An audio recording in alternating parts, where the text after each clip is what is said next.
The city of Atlanta passed a proposal that would force certain apartment complexes to take Section 8 whether they want the tenants or not. But will it actually make a difference? I'm Tony, and this is Real Estate Investing and Landlord News. All right, so I have an interesting article for you today, and it's coming out of Atlanta, Georgia.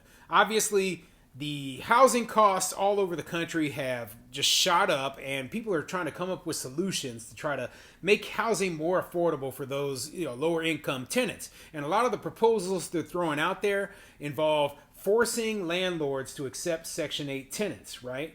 So in Atlanta, they passed a proposal that would force certain apartment complexes to accept Section 8 tenants. But I personally, I don't think it will make much of a difference in terms of affordable housing, because the apartment complexes that they are saying that have to take Section 8, they don't make up the majority of housing within the city, okay? They make up a smaller portion of the housing, and in my opinion, those places already were, in most cases, taking Section 8 tenants. So they're not really changing anything. It just is kind of a feel-good measure to make people think that the city council and the government is actually doing something.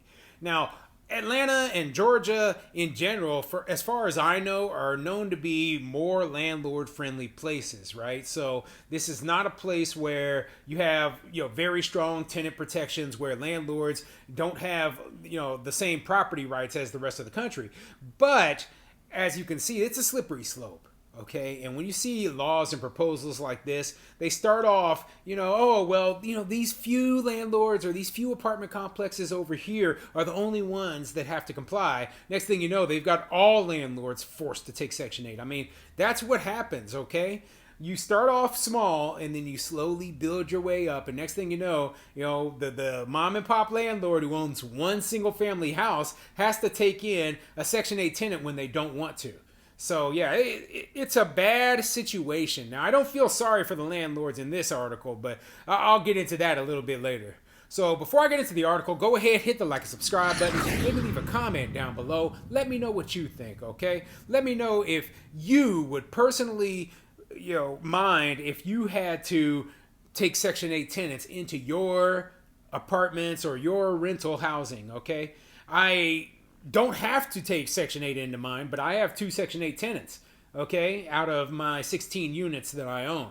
So I willingly and voluntarily choose to participate in the program. Now, I know a lot of landlords who are the same, but I don't personally believe that anyone should be forced to. I think the whole program should be voluntary. And I know several landlords who've had extremely negative experiences with the local housing authority and with Section 8 tenants. And they said, hey, I just don't want to deal with it anymore. Okay? So let me get into this article and we'll explain what's going on in Atlanta. This article is coming from the AtlantaCivicCircle.org, and it says, Atlanta City Council embraces legislation protecting Section 8 renters, but advocates warn it lacks teeth. So yeah, like I said, this only applies to a small number of the apartment buildings. So let's get into the article.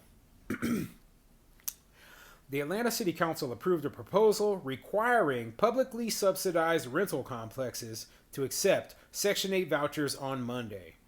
Experts said it's a welcome step towards stopping housing discrimination against poor people, but warned it lacks enforcement provisions.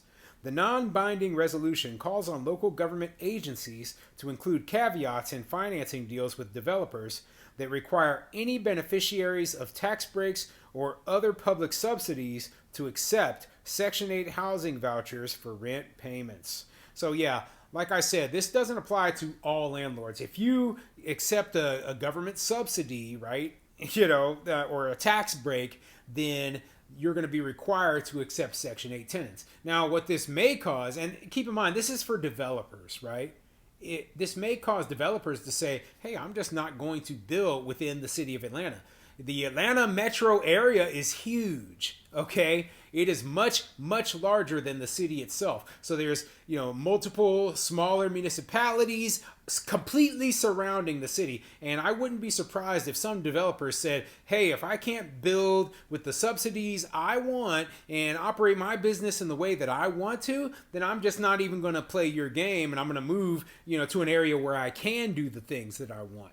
That's what happens to a lot of developers, and that's why you see places that have rent control, the development slows down, just very quickly. Okay, that's why rent control really is bad for tenants, because they end up with less housing available after rent control is implemented. But they don't see that. They just see temporarily that their rents aren't rising as quickly as they were before. But for any units that are not under the rent control that are nearby, or maybe if the city gave an exception to, well, the rents on those properties skyrocket. The legislation flew through 2 council committees last week with backing from Invest Atlanta, the Atlanta Beltline, Atlanta Housing, MARTA, and the Fulton County Development Authority, and is on track to be signed by Atlanta Mayor Andre Dickens. The anti-discrimination resolution is an important first step towards ensuring that families with vouchers can live in our communities, Lindsay Siegel, who heads Atlanta Legal Aid Society's housing advocacy program, told the Atlanta Civic Circle. But the policy's success will depend on how the contract language is written and whether city agencies actually deploy it in development deals, right? And that's the big thing, right? So if you say that, hey, if you take public money, you have to take Section 8, right? Well, some developers are just going to simply say, hey, well, I'm not going to take any public money. I mean, that's a pretty simple solution. But if you don't take public money, then a lot of the times you have to build, at the higher end, more luxury type housing, because that's the only way to make the numbers work. If you're trying to, that's the reason why a lot of developers out there are not building affordable housing, because the numbers just don't work without some sort of, tax break or government subsidy. But at the same time, you want to put market rate tenants into your units, and doing that is pretty hard if the government forces you to build, super cheap, affordable housing. Now, I'm not saying that the Section 8 won't pay market rate rents, but I'm just, putting that example out there, okay? So, it doesn't seem like you should have a problem with it, but like I said, it's a slippery slope, okay? First, you start off by saying, well, if you take government money, you have to take Section 8. And then the next thing they're saying is, well, if you, if you're just a regular landlord, you have to take Section 8. So, it starts off like that, and then it moves over to this. And then, I don't want to see that happen. I just want landlords to be able to decide who their tenants are without the government being involved. Landlords must already comply with myriad terms in city contracts, Siegel said. So the onus is on the city of Atlanta and Fulton agencies to fine-tune future development deals to make more units available to Section 8 renters. The legislation, spearheaded by City Council member Liliana Bakir, oh God, I'm terrible at names, also lacks enforcement mechanisms. Georgia State University sociology professor Deirdre Oakley said in an interview, "There's not going to be any kind of accountability at first," she said. "What's to stop landlords from turning away a Section 8 voucher recipient for, say, a poor credit score, or because they don't make enough money to pay a security deposit, plus first and last month's rent?" And that's exactly what's going to happen, okay? I've said this many, many times, okay? Just because a Section 8 tenant applies doesn't mean that the landlord is immediately going, well, we're rejecting you because you're Section 8, okay? Now, there's a lot of cases where that happens, right? But if a landlord is, smart and doesn't want to accept the Section 8 tenant, but the city says you have to, well, they will come up with other ways to weed the Section 8 tenants out. Be that credit scores, be that security deposits, be that income, has to be 3x the monthly rent stuff. I mean, I've heard of all of these things in places like New York and New Jersey where these laws are very common, okay? And you could just say, hey, I got a better qualified tenant to come in here. In a lot of places, you don't have to give an explanation at all to the Section 8 tenant. Just, you didn't get the place. So like, there's no enforcement at all of this written into the law yet, and that's what they're saying here in the article. But if they do in the future start to have some sort of enforcement put into place, that could be a big issue. And especially if, like I said, they change the law so that it covers all properties and not just, these publicly subsidized developments. Symbolically, the policy is great, Oakley said, but where's the oversight?